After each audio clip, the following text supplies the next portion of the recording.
સુરત શહેરમાં આજે કોંગ્રેસ સમિતિ દ્વારા કલેક્ટર કચેરી ખાતે ગેરકાયદેસર ઝીંગા તળાવો, ભ્રષ્ટાચારો, પાણી ચોર, જમીન ચોર, ટાંકી ચોરના આક્ષેપોને લઈને હલ્લાબોલ.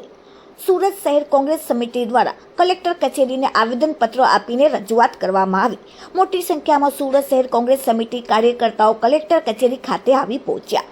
મજુરા 84 તાલુકામાં કડિયાબેડ વિસ્તારમાં ગેરકાયદેસર ઝીંગા તળાવો આવે છે, જે સરકારી જમીન પર ગેરકાયદેસર ઝીંગા તળાવોના નિર્માણ અને તેને દૂર કરવા માટે રજૂઆત કરવામાં આવી.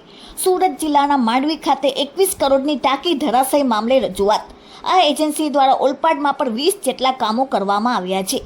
તેમાં પણ એજન્સી દ્વારા મોટા પાયે ભ્રષ્ટાચાર કર્યા હોવાનું સામે આવ્યું છે. તેના આરોપ લગાડવામાં આવ્યા. તેની પર તપાસ કરવાની માંગ કરવામાં આવી. જનતાના પૈસા ભ્રષ્ટાચારની ટાંકીમાં વહી ગયા છે, પરંતુ સરકારના પેટનું પાણી નથી હલતું. અધિકારીઓને જાણ હોવા છતાં તેમના દ્વારા કોઈ પણ પ્રકારની કાર્યવાહી કરવામાં આવતી નથી.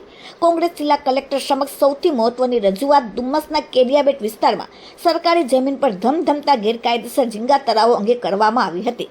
દર્શન નાયકે આક્ષેપ કર્યો કે નેશનલ ગ્રીન ટ્રિબ્યુનલ દ્વારા આ તળાવો દૂર કરવાના સ્પષ્ટ આદેશો હોવા છતાં સ્થાનિક વહીવટતંત્ર દ્વારા ઘોર બેદરકારી દાખવવામાં આવી રહી છે.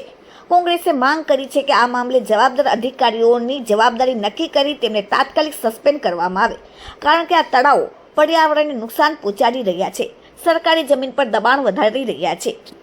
જિલ્લા કલેક્ટર કચેરી ખાતે કોંગ્રેસના કાર્યકરોએ હાથમાં ભ્રષ્ટાચાર બંધ કરો અને પર્યાવરણ બચાવો જેવા પ્લેકાર્ડ સાથે વિરોધ નોંધાવ્યો.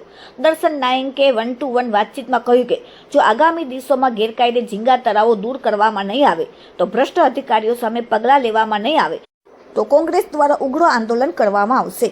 અને ગુજરાત મોડેલનો પરપોટો અરેજ તાલુકાના પાણી પુરવઠા યોજના અંતર્ગત ભાંગીને ભૂક્કો થઈ ગયો. સમગ્ર વહીવટીતંત્ર, રોડ, રસ્તા, ગટર, પાણી આ તમામમાં મોટા પાયે ભ્રષ્ટાચારના કારણે ગુજરાતની અને ખાસ કરીને સુરત જિલ્લાની પ્રજા ત્રાહિમામ પોકારી ગઈ છે. સમગ્ર બાબતમાં જે રીતે પગલાં લેવા જોઈએ, સરકારશ્રીએ જે જવાબદાર કોન્ટ્રાક્ટરો અને અધિકારી સામે લીધા છે, પરંતુ હજુ મોટી માછલીને બચાવવાનું ચાલી રહ્યું છે.